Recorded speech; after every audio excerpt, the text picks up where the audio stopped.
नमस्कार, सुरेखाच फूडमध्ये तुमचे खूप खूप स्वागत आहे. आज आपण पांढरे शुभ्र असे कापसासारखे मऊ आणि तोंडात टाकताच विरघळणारे रसगुल्ले कसे करायचे ते बघणार आहात. तुम्ही बघू शकता किती छान आणि स्पॉन्जी दिसत आहेत. त्याचबरोबर एवढे रसरशीतसुद्धा झालेले आहेत. एकदम आतून छान स्पॉन्जी आणि रसरशीत बनतात. करण्याची पद्धत एकदम सोपी सांगितलेली आहे. त्यासाठी व्हिडिओ तुम्हाला शेवटपर्यंत बघायचा आहे. आतूनही छान असे जाळीदार बनतात. फक्त 2 साहित्यामध्ये. चला तर मग सुरुवात करूया. इथे मी एका टोपामध्ये 1 लिटर म्हशीचे फुल क्रीम दूध घेतलेलं आहे. आता तुम्ही इथे म्हशीच्या दुधाऐवजी गाईचंसुद्धा घेऊ शकता. आता गॅसची फ्लेम मोठी करायची आहे. सतत ढवळत आपल्याला ह्या दुधाला एक उकळी आणायची आहे. आता दुधाला उकळी येत आहे तोपर्यंत दूध फाडण्यासाठीचे मिश्रण तयार करून घेऊया. त्यासाठी मी अर्धा पेला पाणी घेतलेलं आहे आणि त्यात 2 पळी एवढं मी व्हिनेगर टाकून घेणार आहे.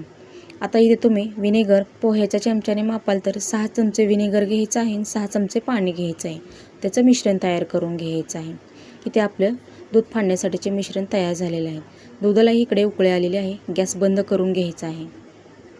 एक उकळी आल्यानंतर गॅस लगेच बंद करायचा आहे. म्हणजे एक्स्ट्राची जी वाफ आहे ना ती या पद्धतीने अशी दूध ढवळत आपल्याला घालवायची आहे. लगेचच गरम गरम दुधामध्ये व्हिनेगर टाकायचं नाही आहे. बघू शकता तुम्ही 30 ते 35 मिनटं झाल्यानंतर थोडं थोडं करून आपल्याला व्हिनेगर दुधामध्ये टाकून घ्यायचं आहे. लक्षात ठेवा गॅस चालू ठेवायचा नाही, बंदच करायचा आहे. आता थोडं थोडं व्हिनेगर टाकल्यानंतर असं चमचाने ढवळून घ्यायचं आहे, अगदी हलक्या हाताने. परत थोडंसं मिश्रण टाकून घ्यायचं आहे. तुम्ही बघू शकता थोडं थोडं असं दूधही फाटू लागलेलं आहे. या पद्धतीने आपल्याला चमचा असा ढवळून घ्यायचा आहे. त्यामुळे काय होतं व्हिनेगर सर्वत्र असं पसरलं जातं. तुम्ही बघू शकता बऱ्यापैकी दूध फाटलेलं आहे. आता जे उरलेलं सर्व मिश्रण मी एकाच वेळी टाकून घेणार आहे. 1 लिटर दुधासाठी 5 ते 6 चमचे व्हिनेगर पुरेसं होतं. किंवा तुमचं जर दूध लवकर फाटलं नाही तर तुम्हाला व्हिनेगर अजून थोडंसं वाढवून घ्यायचं आहे. तुम्ही बघू शकता लगेचच आपलं इथे दूध फाटलं गेलेलं आहे. हिरवट पाणी असं वेगळं झालेलं आहे आणि असा सॉफ्ट असा आपला इथे छेना तयार झालेला आहे. आता जो कडेला लागलेलं जे छेना आहे ना सर्व असं एकत्र करून घ्यायचं आहे. तुम्ही बघू शकता एकदम सॉफ्ट असा छेना तयार झालेला आहे. आता हा छेना लगेचच आपल्याला एका कॉटनच्या कपड्यातून गाळून घ्यायचा आहे. टोपाला लागलेला सर्व छेना व्यवस्थित काढून घ्यायचा आहे आणि गाळून घ्यायचा आहे. आता हा छेना आपल्याला स्वच्छ असं धुवून घ्यायचा आहे. त्यासाठी मी फ्रीजमधलं थोडंसं थंड पाण्याचा वापर करणार आहे. यामुळे काय होतं जी कुकिंग प्रोसेस आहे ना तीही बंद होते आणि छेना व्यवस्थित धुतला जातो.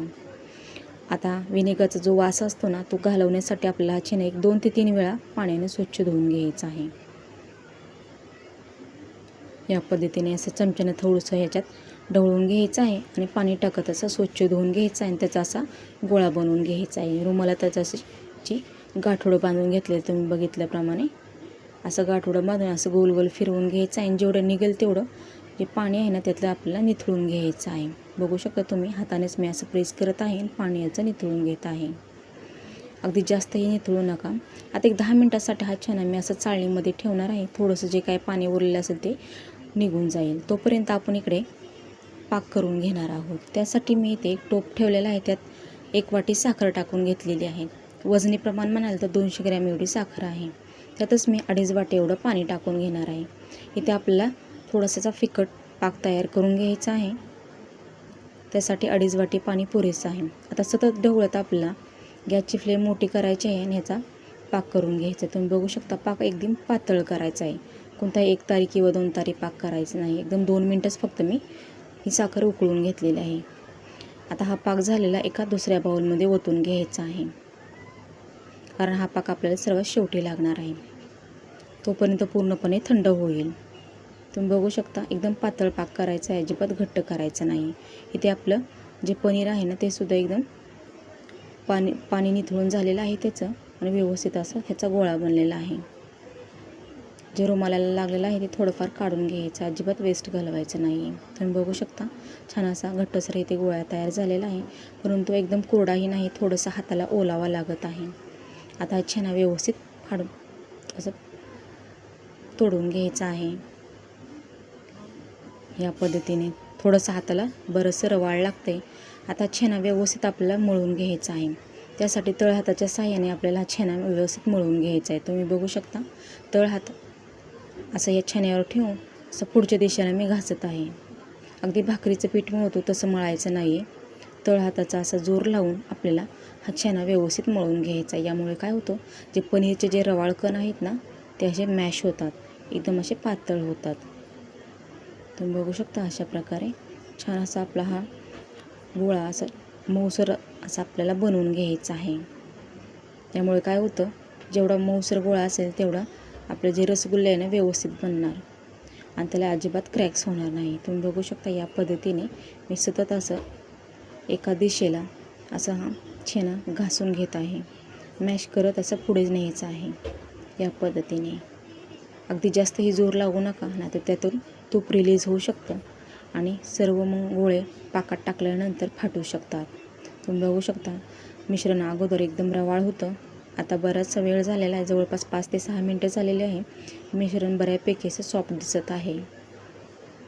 एक 7 मिनटं झालेले आहेत. तुम्ही बघू शकता छान असं हे मिश्रण ताट सोडत आहे, याचा अर्थ आपलं मिश्रण तयार झालेलं आहे. याच पद्धतीने आपल्याला प्रत्येक वेळेस असंच घासत न्यायचं आहे पुढे, मॅश करत असा हा गोळा तयार करून घ्यायचा एकदम मुलायम लोण्यासारखा, जेणेकरून आपल्या रसगुल्ल्यांच्या वरती अजिबात कोणती क्रॅक्स राहणार नाही. याच पद्धतीने आपल्याला व्यवस्थित हा गोळा मळून घ्यायचा आहे. तुम्हाला जर इथे मिश्रण पातळ वाटले तर मिश्रणामध्ये तुम्ही 1 चमचा मैदा किंवा 1 चमचाभर कॉर्नफ्लॉवरसुद्धा ॲड करू शकता, परंतु इथे मला त्याची गरज लागलेली नाही. तुम्ही बघू शकता व्यवस्थित गोळा मळला आहे, एकदम मुलायम झाला आणि ताठ व्यवस्थित सोडू लागलेला आहे. याचा अर्थ आपलं परफेक्ट असं इथे मिश्रण तयार झालेलं आहे. आता छान असं याची अशी लांबट अशी लाटी करून घ्यायची आहे. तुम्ही बघू शकता लाटीलासुद्धा कुठे क्रॅक्स दिसत नाही आहे, व्यवस्थित इथे पीठ तयार झालेलं आहे. आता ह्याचे छोटे छोटे गोळे तयार करून घ्यायचे आहेत. हवे तर तुम्ही हे गोळे एकाच वेळी चाकूने कट करून घ्या आणि असे हातावर गोल गोल फिरवून घ्यायचं आहे. हातात मध्ये थोडंसं असं प्रेस करायचं आहे आणि गोळा असा गोल गोल फिरवत असं छान असा गोळा तयार करून घ्यायचा आहे. तुम्ही बघू शकता एकदम गोल गरगरीत केलेला आहे, कुठे तुम्हाला क्रॅक्स दिसत नाही आहे. प्रत्येक गोळे अशाच प्रकारे आपल्याला करून घ्यायचे आहेत. जर वाटलं की गोळ्यावर कुठे क्रॅक्स दिसत असेल तर परत आपल्याला हे पीठ मळून घ्यायचं आहे. या पद्धतीने आपले सर्व गोळे तयार झालेले आहेत. एक छोटासा झाला आहे, तोही आपण करून घेऊया.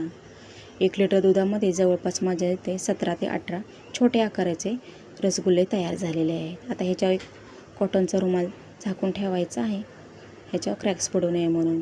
तोपर्यंत आपण साखरेचा पाक करून घ्यायचा आहे. आता इथे आपल्याला रसगुल्ले उकळवण्यासाठी अर्धा किलो साखर घेतलेली आहे. थोडीशी साखर जास्त घ्यायची, म्हणजे रसगुल्ले आतपर्यंत छान असे गोड बनतात. त्यासाठी मी 1 लिटर एवढं पाणी टाकून घेणार आहे. आता इथे आपल्याला भरपूर पाकाची गरज आहे, कारण हे रसगुल्ले आपल्याला 15 मिनटं तरी पाण्यामध्ये व्यवस्थित शिजवून घ्यायचे आहेत. आता साखर सतत ढवळत आपल्याला ह्याची उकळी आणायची आहे.